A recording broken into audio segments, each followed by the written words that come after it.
is Vincent Kennedy. I am a principal cybersecurity architect who formerly worked at Kyndryl.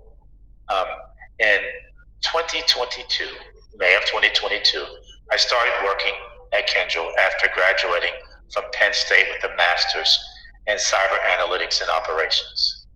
It was a good job up to a point when I began to shine and outworked many of the other people who worked there. One in particular, name was Marcus Engel, who's from Sweden, and very, very racist, very discriminatory. He used to make very bad derogatory comments about the East Indians that we worked with. And I used to say, you can't say that, it sounds very racist. And I imagine what you think of me. And then he lived in Atlanta, Georgia, but he made sure his neighborhood was all white until one black guy moved in, and it just made it so horrible for him. When Marcus went on vacation in August of 2022, I was approached by Keith Line and Troy Cootie, the director of the Cyber Analytics Department. Actually, it was called CISO. At that time, I was basically just a penetration tester or QA penetration tester. I was offered a great change of job where I was going to be the pretty much director of a new department, which would be autonomous penetration testing. Kyndryl was spending anywhere from $65,000 to $35,000 per pen test. $65,000 for the initial pen test and $35,000 for any subsequent pen test. And I mean by pen test, I mean penetration test. That penetration testing at that time was done by IBM X-Force Red. As I forget to state, IBM used to own and still does own part of Kyndryl when Kyndryl was Global Technical Services, or GTS. All right, and so when I used a product called Node Zero, which was created by Horizon for autonomous penetration testing with, for those techies, AWS and AI, artificial intelligence. We also used for web application penetration testing a tool called Tenable.io. Okay, and so I had done over 180 penetration tests. You do the math, how much money I had saved Kyndryl. When I was approached by Director Gary Langham to do a IRS audit that was requested by the Vice President, Bill Brennan, Vice President of Cybersecurity. I did the impossible. All right, I was able to complete the audit in 3 days of 3 laptops that were going into the IRS environment so that they would set off IRS alarms, okay, because of their cybersecurity standards. But while investigating this, I noticed that CrowdStrike, a cybersecurity tool that Kyndryl had employed in its laptops. When noticing that, I went to my laptop and I ran a scan on it, and it too, my Kyndryl laptop, it too had CrowdStrike. So then I called someone, a guy named Zachary Weiss, and I said, hey, Zach, what's going on with CrowdStrike? And he said, oh yeah, we use it in all 120,000 Kyndryl laptops. And so I started a little side testing on my own, and I checked my own laptop. Wow, lo and behold, CrowdStrike was on my laptop. So I checked my daughter's laptop. CrowdStrike was on my daughter's laptop. I checked my wife's laptop. Again, yet CrowdStrike showed. I even checked my cell phones. It turns out that any device that touched the same router, Wi-Fi router, that a CrowdStrike device, like a Kyndryl laptop, was on, would replicate CrowdStrike, literally like its name. It strikes the crowd, right? Strikes the crowd. It would replicate. And so I thought of these vast implications. I'm thinking to myself, that means anytime someone with a Kyndryl laptop goes into a Starbucks, everybody in Starbucks laptop would get CrowdStrike. But the worst part about this is that it would send all of this information back to Kyndryl, a major privacy issue. Now, at the same time as this was going on, I received a thank you letter from Cybersecurity Vice President Bill Brennan, thanking me for saving Kendra from the IRS audit. Little did I know he had told Gary Langham, who was in the United Kingdom, that this great service that I had done for the company. So Gary comes to me, a bit irate and upset. Why didn't you tell me that Bill had sent you this thank you email? I'm assuming you're my boss, you should know. And then after that, I began to receive such a wave of discrimination, just a wave of it. In meetings, I had people questioning my authority as this director of this department. My underling that I trained talk to me like I was I want to use an expletive, but it was a bad word, okay?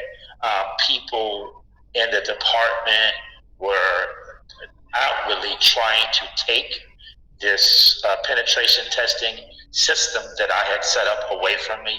And in fact, on June 19th, 2024, I had a conversation, 23, I had a conversation with Gary Langham. Well, he asked me to resign.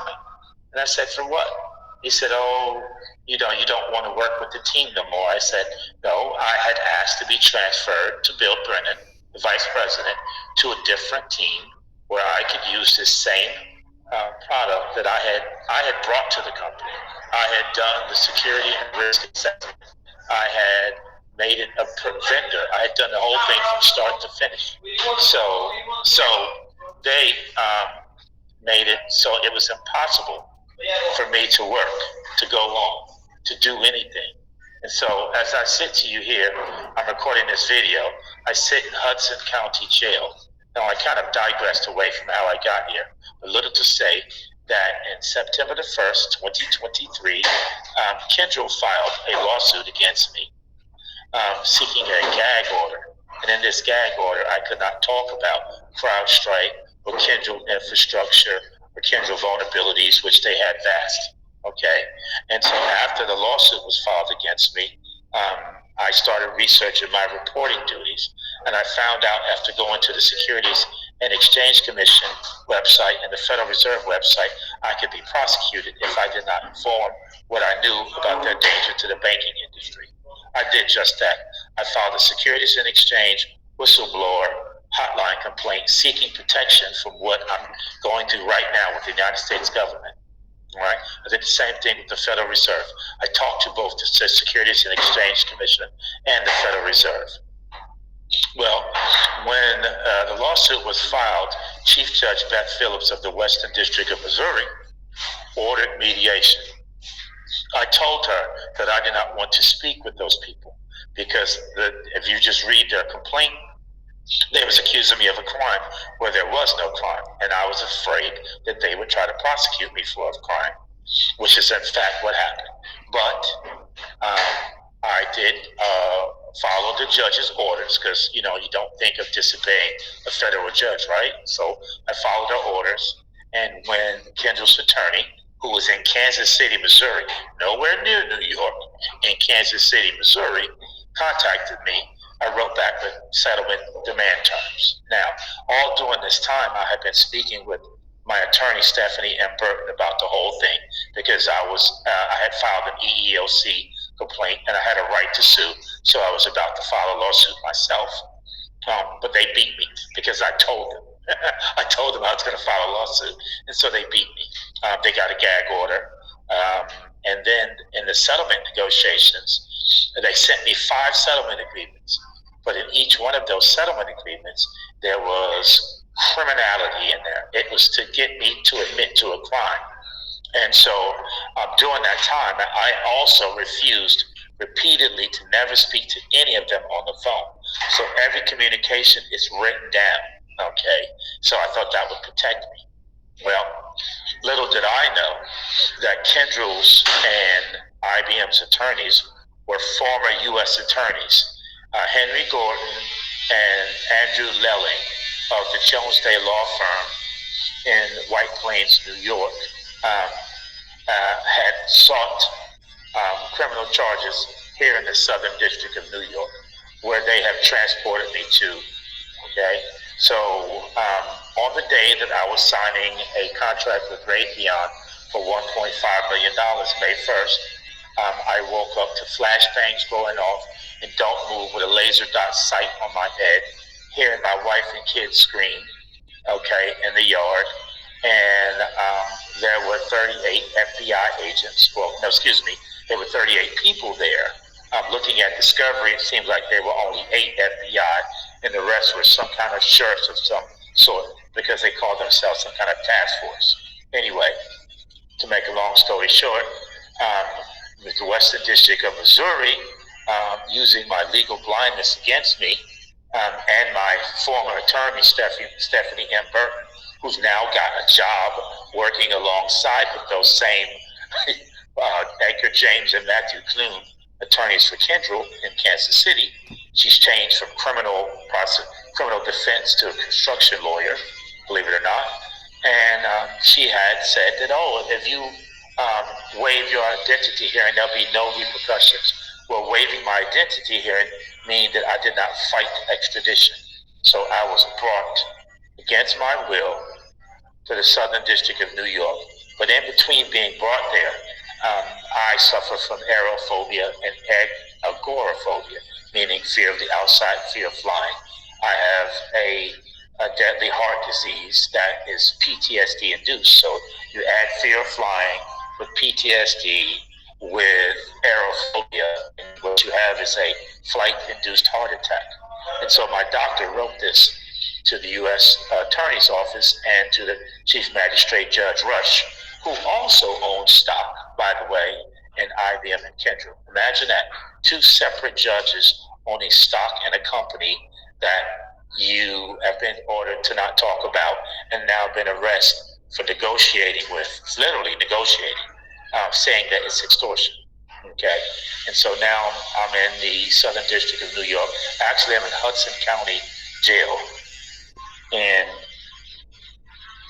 Hudson County Jail in Kearny, New Jersey. And the appeals court has my case, and the interlocutory appeal for lack of subject matter jurisdiction. By the way, that court in the Southern District of New York has no jurisdiction because I never communicated with anybody in New York. So go figure why I'm here, all right? I'm doing this video because today marks 1 year of the CrowdStrike, which I had mentioned earlier, global IT shutdown that caused billions and billions of dollars of losses to Americans and people around the world. And I've been held here like a political prisoner, where I cannot meet the bond because it requires me to commit a crime, and my wife to commit a crime as well, which is a way that the federal government gets you to plead guilty because they go after your relatives. They tried my daughter first and my cousin, then my wife as well. Now it's just my wife, but thank God she's an English citizen, so the English government is aware of what's going on. Oh, by the way, I was ordered not to tell the English government about CrowdStrike as well by the same chief judge in the West.